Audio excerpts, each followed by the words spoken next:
নমস্কার, জ্ঞান সঙ্গমে সবাইকে স্বাগত জানাই। আশা করছি সবাই ভালো আছেন, সুস্থ আছেন এবং প্রতিদিনের নলেজ পয়েন্ট আপনাদের কাছে পৌঁছচ্ছে এবং সেটা নিয়ে আপনারা শুনছেন। এবং আমি সবাইকে বলবো, যদি মনে হয় সেই নলেজ পয়েন্ট যা শুনলেন সেটা নিয়ে লিখবেন নিজের ডায়েরিতে। আজকে নলেজ পয়েন্ট এটাই শিখলাম, কালি কলম মন লেখে তিনজন। আমরা ছোটোবেলায় শিখতাম। তো আমি আগে যখন প্রথম গুরুজির নলেজ পয়েন্ট শুনতাম, রবিশঙ্করজির নলেজ পয়েন্ট যখন শুনতাম তখন আমি ডায়েরি পেন নিয়ে বসতাম। হ্যাঁ, প্রত্যেকটা নলেজ ভিডিও থেকে যখন আমি নলেজ পয়েন্ট শুনতাম, আমি শোনার পর আমি কি শিখলাম বা কি শুনলাম সেটা আমি আমার ডায়েরিতে নোট করে রাখতাম। হ্যাঁ, এবং নিজে ভাবতাম যে আমি কতটা শিখলাম বা কতটা আমার মনে থাকলো আজকের নলেজ পয়েন্ট থেকে। তো সেই রকম আমি আপনাদেরকেও বলছি, যারা ভীষণ ইন্টারেস্টেড নলেজ ভিডিওতে, তারা অবশ্যই আপনাদের ডায়েরি পেন নিয়ে আপনারা কিন্তু নোট করতে পারেন আজকে কি শিখলেন। হ্যাঁ, আচ্ছা, আজকের নলেজ পয়েন্ট হচ্ছে সরল নাকি জটিল। জীবন একাধারে অত্যন্ত সরল এবং জটিল। আপনাকে জীবনের উভয় দিকের প্রতি একই সাথে মনোযোগ দিতে হবে। যখন জীবনকে সবচেয়ে জটিল মনে হয় তখন সরলতার দিকে ফিরে যান। সরলতা শান্তি নিয়ে আসে। যখন আপনি শান্ত থাকবেন তখন আপনার ভেতরের জটিলতার প্রতি মনোযোগ দিন। এটি আপনাকে আরও দক্ষ করে তুলবে। আপনি যদি কেবল সরলতার সাথেই থাকেন তবে তা আপনাকে অলস এবং নিস্তেজ করে তোলে। কেবল জটিলতার সাথে থাকলে আপনি ক্রুদ্ধ এবং হতাশ হয়ে পড়েন।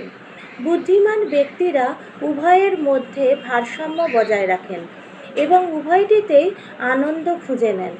আপনি যদি কেবল সরলতার দিকে তাকান তবে কোনো উন্নতি হয় না। কেবল জটিলতার দিকে তাকালে জীবনের কোনো অস্তিত্বই থাকে না। আপনার যা প্রয়োজন তা হলো একটি দক্ষ ভারসাম্য। আপনি যদি জীবনের সরলতা এবং জটিলতা উভয়কেই চিনতে পারেন তবে আপনি দক্ষতার সাথে শান্ত থাকবেন। রং হলো জীবনের জটিলতা, সাদা হলো সরলতা। যখন আপনার হৃদয় পবিত্র হয় আপনার জীবন রঙিন হয়ে ওঠে। একজন বলছেন, গুরুজি আপনি সম্পূর্ণ সাদা হয়েও কত রঙিন। আর একজন বলছেন, আমাদের জ্ঞানের মতো যা এত গভীর অথচ এত সরল। জয় গুরুদেব। এটা খুব সত্যি কথা। গুরুজির কাছে আমরা যা নলেজ পাই সেই প্রত্যেকটা নলেজ ভীষণ গভীর এবং অ্যাট দি সেম টাইম ভীষণ সরল। আমরা বুঝতে এতটুকুও অসুবিধা হয় না। এত গভীর, এত ইন্টেন্স, এত পাওয়ারফুল নলেজ। এটা খুব সত্যি কথা। আজকের নলেজ পয়েন্ট যেটা আমরা আলোচনা করছি সেটা হচ্ছে জীবন একাধারে অত্যন্ত সরল এবং অত্যন্ত জটিল। এটা আমাদের সবারই পার্সোনাল এক্সপিরিয়েন্স, তাই না? এক সময় আমরা নিজেরাই মনে করি যে জীবনটা ভীষণ সরল, আবার এক সময় মনে করি না জীবনটা ভীষণ জটিল।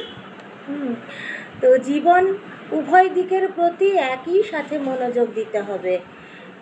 যখন আপনার জীবনকে সবচেয়ে জটিল মনে হয় তখন সরলতার দিকে ফিরে যান। সরলতা শান্তি নিয়ে আসে।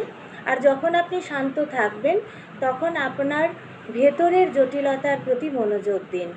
এটি আপনাকে আরও দক্ষ করে তুলবে। আপনি যদি কেবল সরলতার সাথেই থাকেন তবে তা আপনাকে অলস এবং নিস্তেজ করে তোলে। ভাবার বিষয়। কেবল জটিলতার সাথে থাকলে আপনি ক্রুদ্ধ এবং হতাশ হয়ে পড়েন। শুধু যদি জটিলতার সাথে থাকা যায় তাহলে হতাশ আর ক্রুদ্ধ হয়। বুদ্ধিমান ব্যক্তিরা উভয়ের মধ্যেই ভারসাম্য বজায় রাখেন। এবং উভয়টিতেই আনন্দ খুঁজে নেন।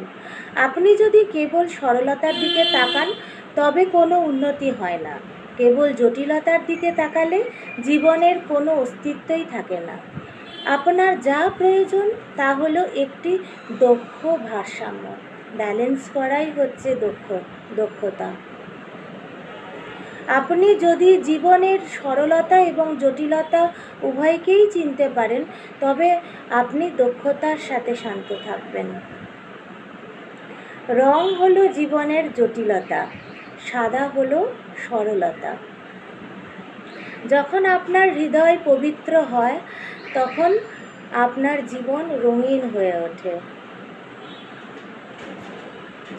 আপনি একজন বলছেন গুরুজি আপনি সম্পূর্ণ সাদা হয়েও কত রঙিন। আর একজন বলছে আমাদের জ্ঞানের মতো, যা গভীর অথচ সরল।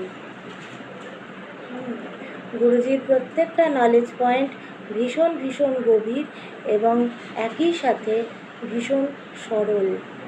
খুব সহজ সরলভাবে গুরুজি আমাদের জীবনের এই প্রত্যেকটা উপদেশ এবং নির্দেশ এত সুন্দরভাবে, এত সহজ সরলভাবে জ্ঞানের পয়েন্টসের মাধ্যমে আমাদেরকে দিয়েছেন, এটা বুঝতে কোনো অসুবিধে হয় না। এবং যখনই নলেজ পয়েন্ট শোনা হয়, যখনই নলেজ পয়েন্ট পড়া হয়, তখনই মনে হয় কি একটাই কথা, এটা আমার জন্য লেখা। এটা যে পড়বেন, যখন পড়বেন একই, বা যখন শুনবেন আপনি, তখন আপনার একটাই কথা মনে হবে, এটা আমার জন্য। তো এটাই হচ্ছে সৌন্দর্য, নলেজ পয়েন্টের সৌন্দর্য, বিউটি অফ নলেজ। সবাই ভালো থাকবেন, সুস্থ থাকবেন। দেখা হচ্ছে পরবর্তী নলেজ পয়েন্টে, পরবর্তী এপিসোডে। নমস্কার।